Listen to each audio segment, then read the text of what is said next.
Selamat sore semuanya, kembali lagi bersama saya di podcast Ospek, obrolan santai penuh edukasi dan kolaborasi. Sore hari ini sangat syahdu, ditemani hujan yang deres juga enggak, agak gerimis juga enggak, jadi sedang-sedang dengan anginnya yang berhembus. Jadi mungkin kalian kaget karena setting tempat kita sedikit berbeda kali ini di luar ruangan yang biasanya kita pakai. Jadi pada sore hari ini kita berkesempatan untuk melakukan podcast di Dewi Sri Cafe. Tepatnya itu di daerah Tidar, Karangrejo, daerah Pelindu. Jadi teman-teman kalau misalnya mau ngopi, mau kerja tugas, mau bercengkrama dengan yang terkasih, bisa ke Dewi Sri Cafe, begitu.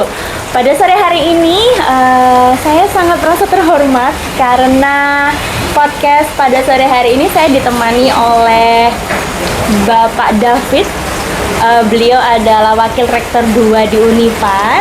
Dan kemudian ada tamu terhormat dari pulau paling timur Indonesia, Pak Sugi. Nanti beliau akan saya persilakan untuk memperkenalkan diri.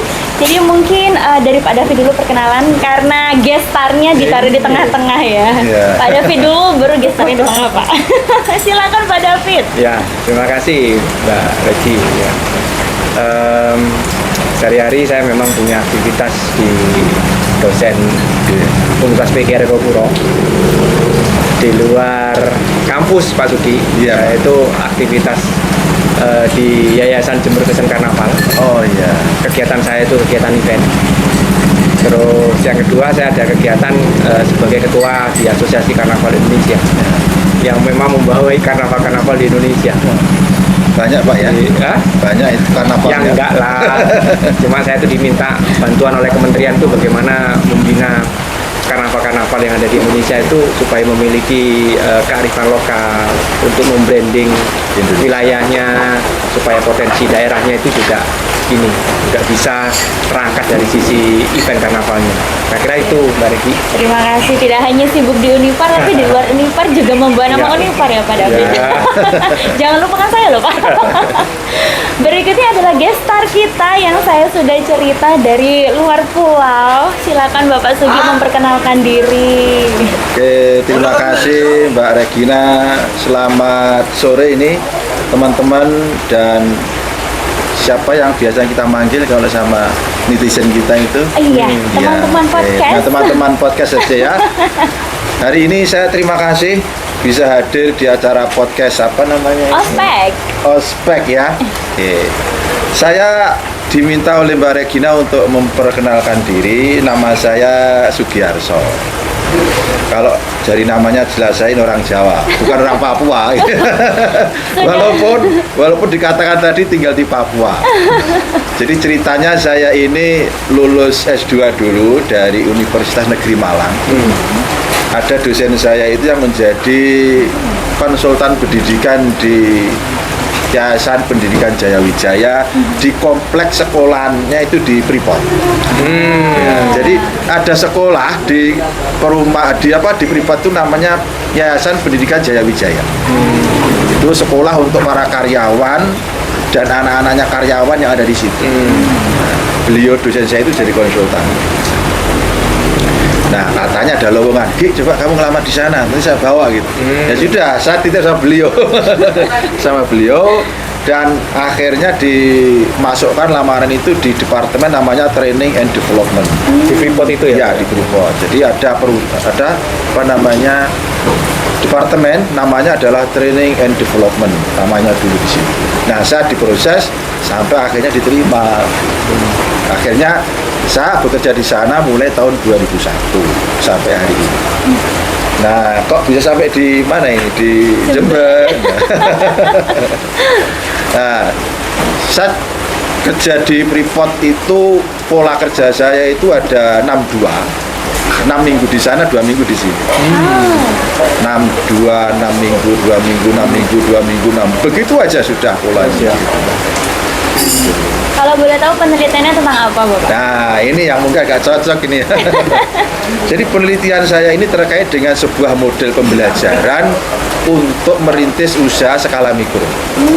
Selama ini banyak yang saya temukan karena saya di Freeport itu juga ngurusi pengembangan para pemuda Papua.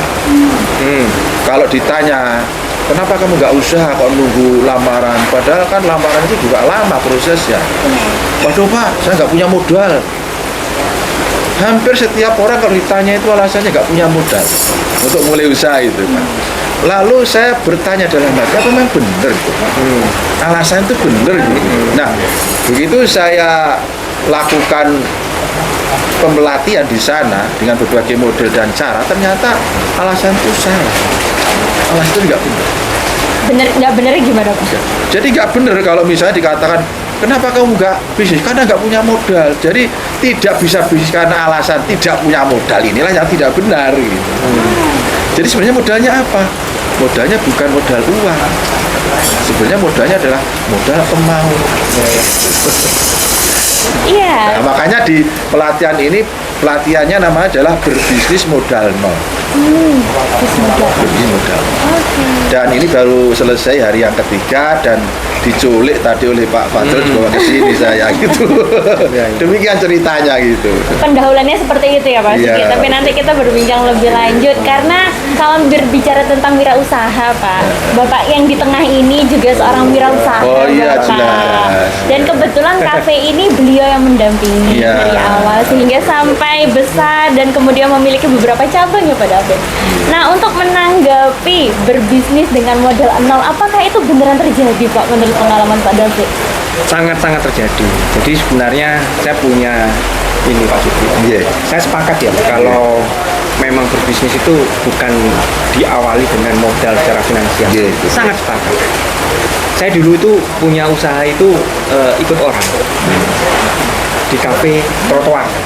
Jadi trotoar di jalan raya di Jember itu ada space yang bisa untuk ini kegiatan-kegiatan kafe yang sifatnya kafe trotoar.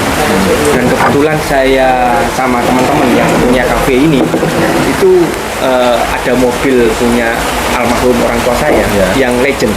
Betul. Tidak pernah saya pakai karena mobilnya kuno. Usut punya usut, gimana nih modal mobil punya almarhum kedua orang tua saya ini saya jadikan modal ya untuk membuka kafe yang dimana di dalamnya itu menyediakan minuman-minuman ala-ala mahasiswa. Ya. Itu. Loh, terus dari mana uang operasional itu? Ya, dari kami itu awalnya itu bagaimana belajar kepada orang yang punya kafe dulu. Itu. Saya diajari bagaimana memixkan minuman dan sebagainya. Nah, setelah itu saya minta bahan. Ya. Boleh nggak saya minta bahan? Saya jadi franchise-nya untuk saya jual jadi kafe trotoar. Itu awal mula saya pakai untuk membuat pola bagaimana saya itu tidak menggunakan modal secara finansial, apalagi pinjam di bank. Wah, nggak mungkin itu. Jadi saya pinjam botolnya, saya pinjam bahan materialnya, gulanya, sirupnya, macam-macam itu. Nah, mobil itu saya pakai di trotoar. Nah, dari situlah saya belajar banyak dengan teman saya yang punya kafe ini untuk bagaimana membangun bisnis kafe itu dari trotoar. Itu sejarah yang saya alami. Makanya saya tuh ini kok punya cerita seperti itu ya. Saya juga sampai sekarang kafe di trotoar itu tidak saya hilangkan. Karena itu adalah momen saya awalnya dengan teman saya ini untuk bangun ini. Akhirnya kita coba untuk mengembangkan, akhirnya kita mengembangkan ya seperti inilah.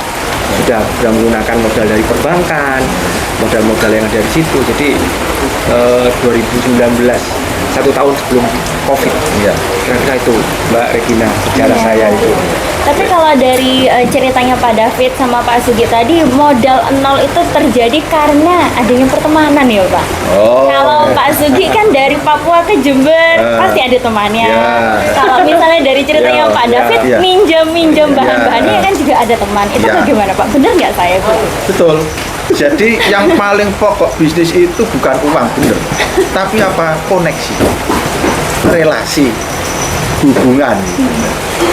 Di pelatihan ini juga saya tekankan, saya menantang sama anak-anak, ayo sediakan saya makan siang jumlahnya sekian dengan syarat nomor 1, tidak boleh beli. tidak boleh utang. Dan saya bayar kalau barangnya sudah ada di muka saya. Sanggup? Siapa yang sanggup? Akhirnya gimana? Sanggup bisa. Dengan apa? Dengan kepercayaan yang sudah dia bangun dengan orang-orang sebelumnya. Dengan relasi-relasi yang sudah dia punyai dengan teman-teman. Bisa. Sebagai awal kita menunjukkan bahwa itu bisa. Saya minta, ayo 10 bungkus, tolong disediakan. Tidak boleh utang, nggak boleh beli, nggak boleh mengeluarkan uang 1 rupiah pun dari samping. Kalau barangnya udah di sini, baru saya bayar. Bisa. Oh ya, kalau itu kan tadi saya dengar kan memang Bapak mengajarkan berdasarkan pengalaman nyata Bapak berdua ya. Ya. Nah, Kak, saya penasaran jadi Pak, kan Pak David ini juga sebagai dosen gitu. Ya.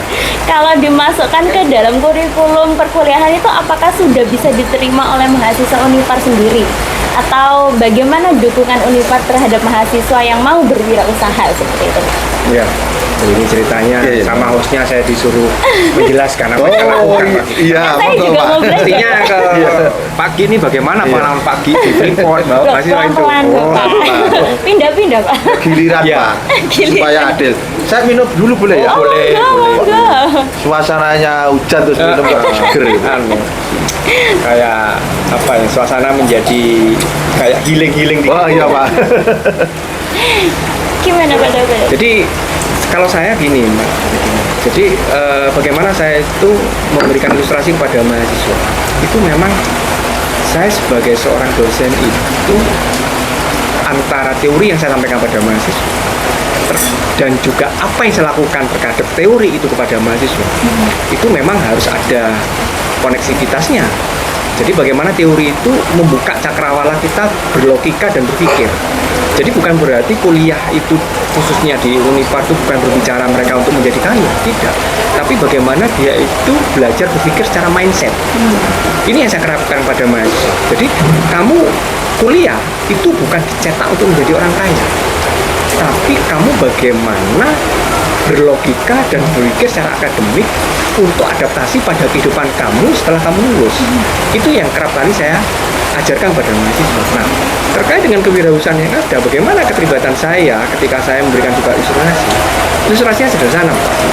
Ketika saya punya kafe sini, 90% itu adalah mahasiswa saya Ya. yang terlibat. Memang sih trialnya itu akan terjadi return of labor-nya tinggi banget, keluar masuknya. Ya, keluar Kenapa? masuknya. Kenapa? Mereka setelah lulus keluar, Ya, betul, itu Pak. kuat. Itu hal yang biasa menurut saya. Tapi itulah nilai Tantangannya. edukasi saya. Iya. Bagaimana saya mengajarkan sesuatu kepada mahasiswa dan mahasiswa itu bisa menerima dan mereka itu bisa mengaplikasikan terhadap teori yang saya berikan dan itu proses pembelajarannya di situ. Jadi artinya mereka sudah punya pola berpikir ya dalam membangun sebuah usaha itu dari mana. Awalnya mereka tidak ada pendapatan, awalnya mereka tidak bisa menceduh atau memixkan minuman-minuman yang dari beberapa macam jenis varian menjadi satu, menjadi minuman yang menarik. Itu adalah proses belajar yang memang didapat pada saat mereka itu boleh saya katakan terlibat di dunia kafe yang kami sediakan di sini. Gambaran saya seperti itu Pak. Ya. Jadi itu memang butuh waktu dan berdinamika.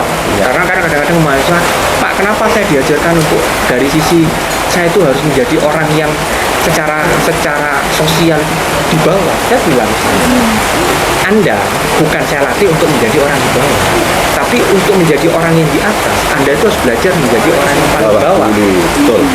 Itu saya bilang gitu Pak, karena mereka kan berharap dengan mahasiswa Langsung naik di atas naik itu ya. jadi manajer gitu, nggak bisa gitu, nggak gitu. Itu persepsi mahasiswa kita Pak. Betul, Kira-kira sampai itu. hari ini sama gitu. Gitu ya Pak ya, Betul, sama Pak. ya. Jadi itu yang saya alami juga. Seperti yang berkali-kali saya pegang program di sana ini. Ketika program pelatihan kita lakukan, yang saya hancurkan nomor satu itu apa? Gengsinya. Gengsi itu penyakit yang paling berbahaya bagi seorang bisnismen.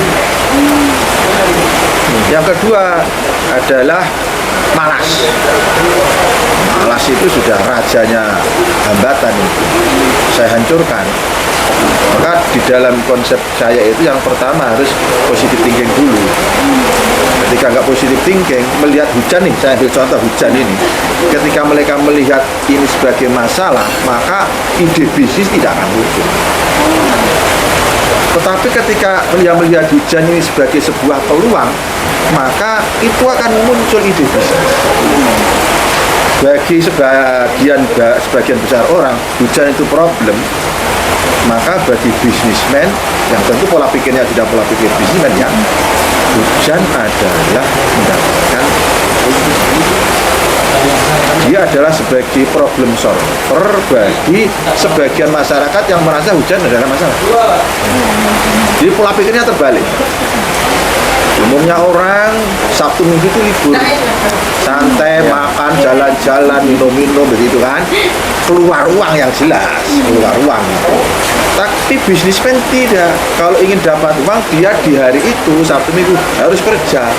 Kenapa? Karena kalau yang lainnya libur terus makan-makan, siapa yang melayani? Siapa yang menyediakan makanan itu? Tapi apa manfaatnya? Dia mendapatkan uang. Yang santai mengeluarkan uang, dia mendapatkan uang. Sekarang pilih yang mana? Pilih yang mendapatkan uang atau pilih mengeluarkan uang? Pilih sendiri. Kalau ingin mendapatkan uang, Sabtu Minggu harus kerja. Kalau ingin mengeluarkan uang, Sabtu Minggu Anda santai saja. Keluar uang, pilih sendiri. Makanannya sudah datang. Oh, Bapak. iya. Mungkin sembari kita berbincang bisa sambil ngemil-ngemil Bapak. Ini sponsornya Dewi Sri Cafe ini Oh, benar-benar iya, yang terbaik ya Pak sampai sejauh ini. Ini mohon maaf saya lanjut, Mbak. Iya. Ini silakan. kalau ada anak mahasiswa pemuda yang punya pola pikirnya sudah jadi bisnismen, ini hanya dengan melihat ini aja dia sudah punya gambaran mau bisnis apa. Contoh Bapak.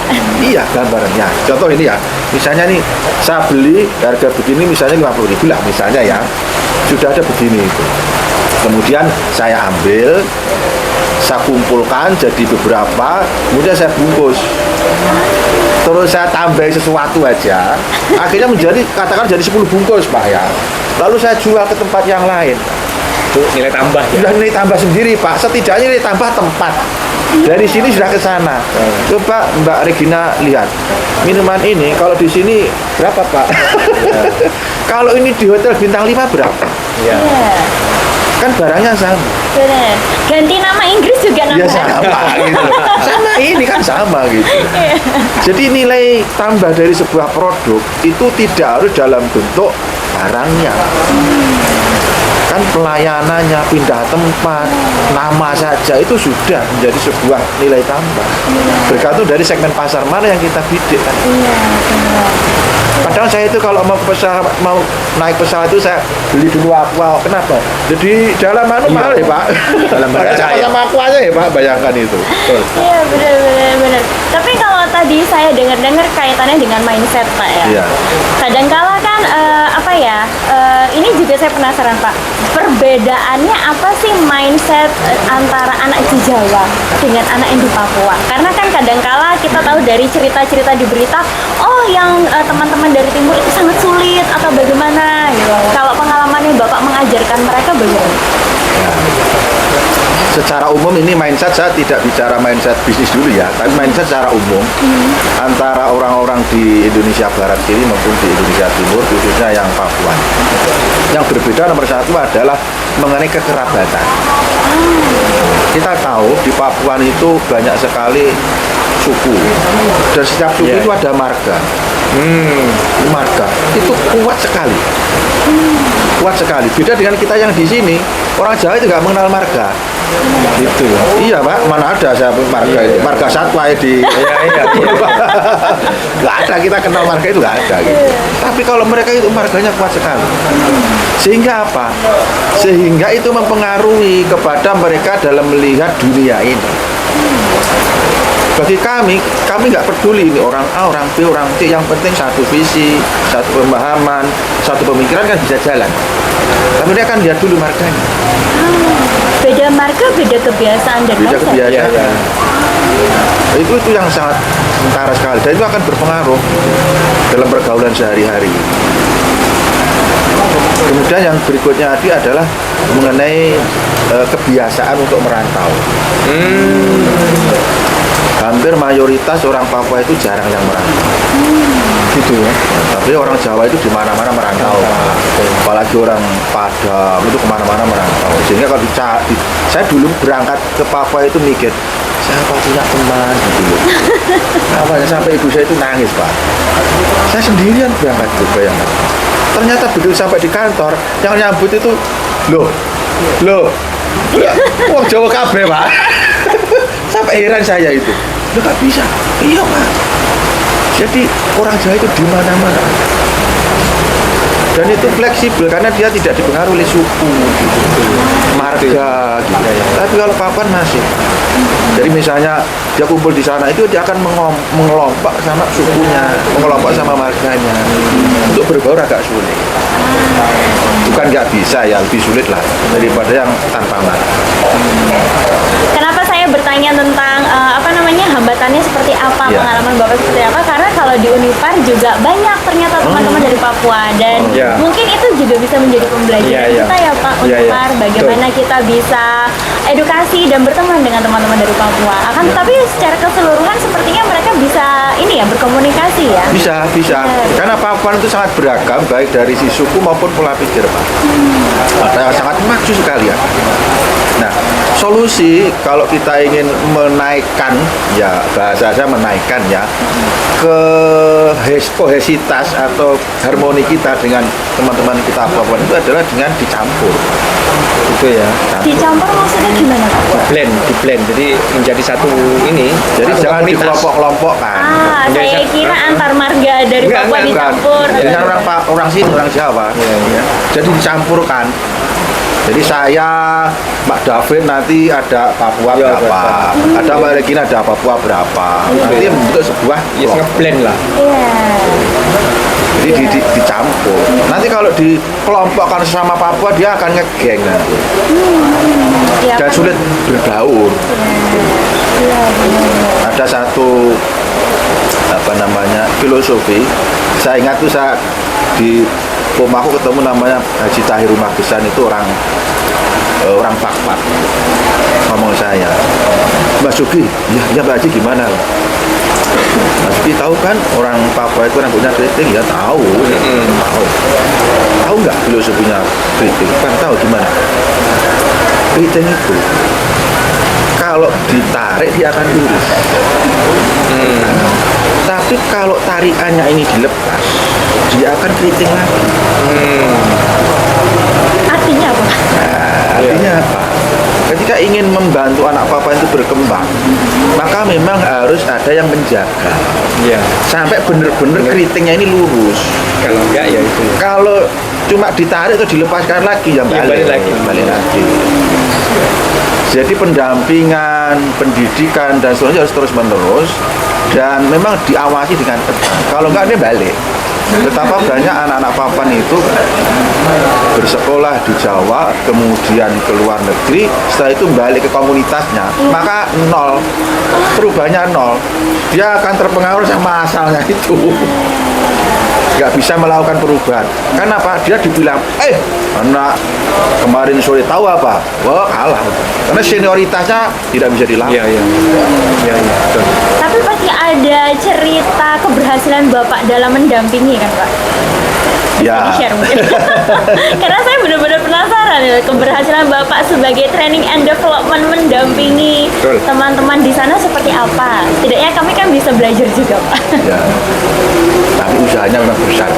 Usahanya besar. Ini besar dalam hal apa Pak? Usaha fisik, finansial, mental? Semua. Semua.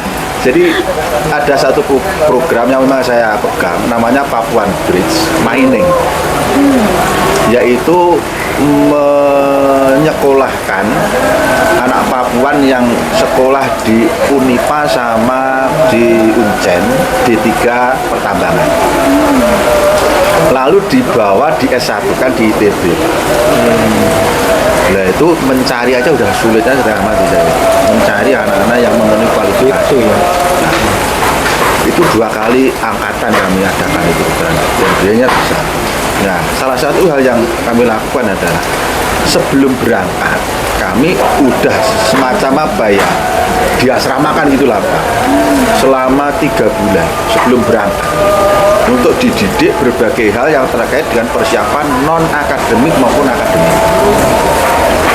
Setelah 3 bulan kita tes, kita seleksi. Dari seleksi itu lolos berapa orang, kemudian kita bawa ke Bandung. Ke Bandung itu belum kuliah, tapi masih dipersiapkan saja. Selama sama itu 2 bulan. Kita seleksi lagi. Dari seleksi itu baru dimasukkan ke program penyetaraan S1. Tapi statusnya masih dalam masa percobaan 1 tahun. Belum langsung diterima. Nah, kalau selama 2 semester itu, 1 tahun itu IP-nya minimal 2,5, maka dia bisa berubah statusnya menjadi mahasiswa ITB yang penuh. Kalau tidak, dia gugur. Nah, untuk usaha itu, usaha yang kami usahakan itu tidak ukur, ibaratnya sudah full Pak. Karena dari sisi akademik sudah ada namanya mentor akademik, baik dari dosennya maupun dari mahasiswa senior di situ. Kemudian dari mentor non akademik yang di luar kampus, kami sediakan mentor itu untuk mengontrol pergaulan sehari-hari, kemudian masalah tugas-tugas dari kampus ke gerejanya dan sebagainya. Yang ketiga, ada mentor keuangannya Pak. Jadi uang yang kami berikan sama mereka itu tidak masuk ke saku mereka, tidak, tapi ke mentor tadi. Oleh mentor lah dikelola. Kenapa begitu? Karena kalau kau masuk uang saku mereka, maka uang itu salah penggunaan. Iya. Habis. Dan banyak kasus di mana ketika uang itu masuk ke mereka, banyak kontrakan nggak dibayar, uang kuliah nggak dibayar, digunakan untuk yang lain-lain. Akhirnya terjadi namanya keresahan sosial, di mana dia tinggal sampai nanti ada anti Papua. Iya. Jadi itu karena ya uang ada tapi salah penggunaan. Makanya bahasa di sana itu kalau tidur di pinggir jalan berarti dia itu kaya Pak. Gitu ya? Iya. Karena habis minum dan sebagainya, lu mabuk dia pinggir jalan. Tapi kalau miskin nggak punya uang di rumah aja. Iya. Karena nggak punya uang. Di rumah.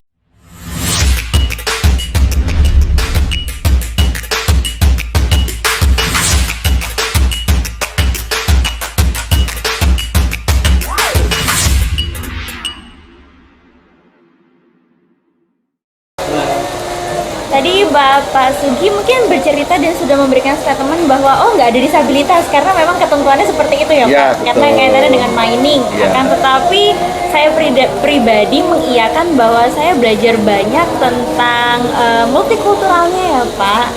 Nah, karena kemudian di Unipar saya tahu sendiri dan punya pengalaman berinteraksi dengan teman-teman dari Papua, sehingga mungkin ada beberapa hal yang bisa kami pelajari. Bukan begitu nggih Pak David? Siap. Jadi gimana Pak untuk apa yang bisa kita pelajari mungkin Ya. karena Pak Suginya training and development Bapak. Saya mau bikin kontrak tidak tertulis Pak. Mungkin bisa memberikan pelatihan nanti di Unipar gitu. Iya Pak ya.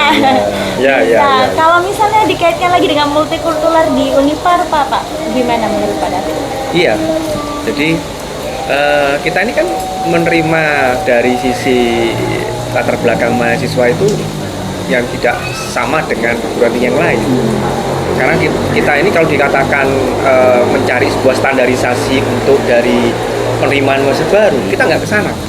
Justru kita ini mencari mahasiswa yang ingin benar-benar berkuliah, Ya. termasuk dari mahasiswa Papua. Ya. Jadi mahasiswa Papua kita itu terbanyak dari perguruan tinggi negeri dan swasta yang ada di Jember. Jadi terbanyak. Dan Bahkan negeri aja kalah ya. kalah, baik itu jumlah disabilitasnya apalagi mahasiswa Papuanya paling banyak. Tetapi multi sosial, multi etnis dan toleransi terkait atmosfer akademik kami ciptakan di situ. Nah ini barangkali yang saya berharap ke depan itu dengan pengalaman yang jenengan ya training and development di sana bisa kita sinergikan, bisa jadi miniatur sebenarnya.